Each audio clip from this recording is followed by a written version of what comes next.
दोस्तों, this is Manish Sharma. ingmoney.com में आप सभी का स्वागत है। और आज हम लोग चर्चा करेंगे सेकंड ग्रेड आरपीएससी के लिए जो इंग्लिश में है डॉक्टर माइकल मधुसूदन दत्त, उनकी हम लोग बात करेंगे। जिनका नाम माइकल मधुसूदन दत्त जो है वो काफ़ी प्रोमिनेंट और एवन पोइट्स एंड ड्रामेटिस्ट में से एक माने जाते हैं। इनका जो बॉर्न हुआ था वो 1824 में हुआ था। 1824 में माइकल मधुसूदन दत्त साहब का जन्म हुआ था। और ये बंगाली पोइट, बंगाली ड्रामेटिस्ट और एक फेवरेट बेहतरीन राइटर माने जाते हैं।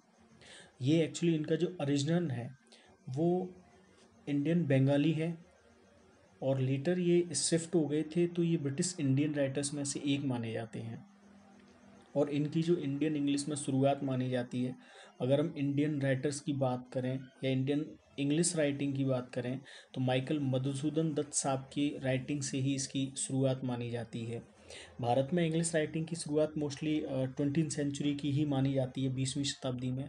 और जब ये शुरुआत हुई थी तो लेट जो 20s है वहाँ से जो शुरुआत मानी जाती है, उनमें जो फर्स्ट, सेकंड और थर्ड जो कैटेगराइज अगर पर्सनैलिटीज़ की बात की जाए जिन्होंने लिखा पहले, दूसरे और तीसरे नंबर पर, तो उनमें से एक माइकल मधुसूदन दत्त साहब हैं, जिनका जन्म 1824 में हुआ था। और इनकी जो नेशनैलिटी है वो इंडियन ब्रिटिश है। ये ऑक्यूपेशनली राइटर हैं और पोइट हैं एंड ड्रामेटिस्ट हैं। इनका जो एल्मा मेटर है वो प्रेसिडेंसी यूनिवर्सिटी कोलकाता है। प्रेसिडेंसी यूनिवर्सिटी कोलकाता इनका एल्मा मेटर है। और इनका जो नोटेबल वर्क्स हैं जैसे द स्लेइंग ऑफ मेघनाद है, इनके काफ़ी बेहतरीन वर्क्स हैं इनके, जैसे the slaying of Meghnad, the hurt of the rebel poet, ये इनका दूसरा बेहतरीन वर्क है, the hurt of the rebel poet. तीसरा है Razia the Sultana of indie.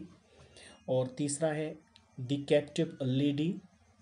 Next है vision of the past. Captive lady इनका काफ़ी फेमस है, जो 1849 में पब्लिश हुआ था। और ये ओरिजिनली 1849 में पब्लिश हुआ था मद्रास के अंदर, तो ये काफ़ी बेहतरीन इनका वर्क रहा है।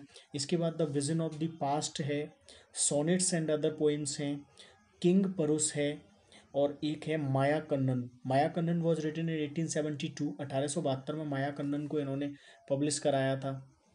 इनकी जो फेमस पोइम है, जो सोनेट है एक, और वो जो सोनेट है वो है कापातका रिवर। तो ये काफ़ी फेमस इनकी सोनेट रही, जिसने इनको काफ़ी नेम, फेम और एमिनेंस प्रदान कराई। He was a Bengali poet and dramatist. Actually he was a Hindu but later become a Christian because they adopted the Christianity later. बाद में उन्होंने क्रिश्चियनिटी को अडॉप्ट किया था। He wrote The Captive Lady that was published in 1849, originally published in Madras.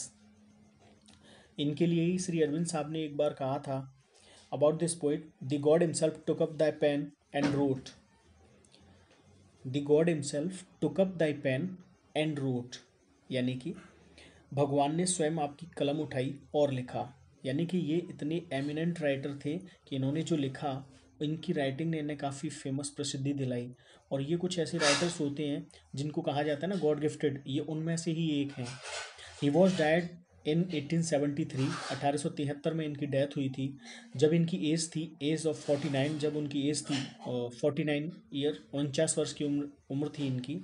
इनके famous जो works हैं इनमें से ये 4 बैक टू बैक पूछे जाते हैं एग्जाम्स में, जैसे है Razia the Sultana of India, the captive lady published in 1849, originally published in Madras, and vision of the past third है, और फोर्थ है sonnets and other poems. Thank you.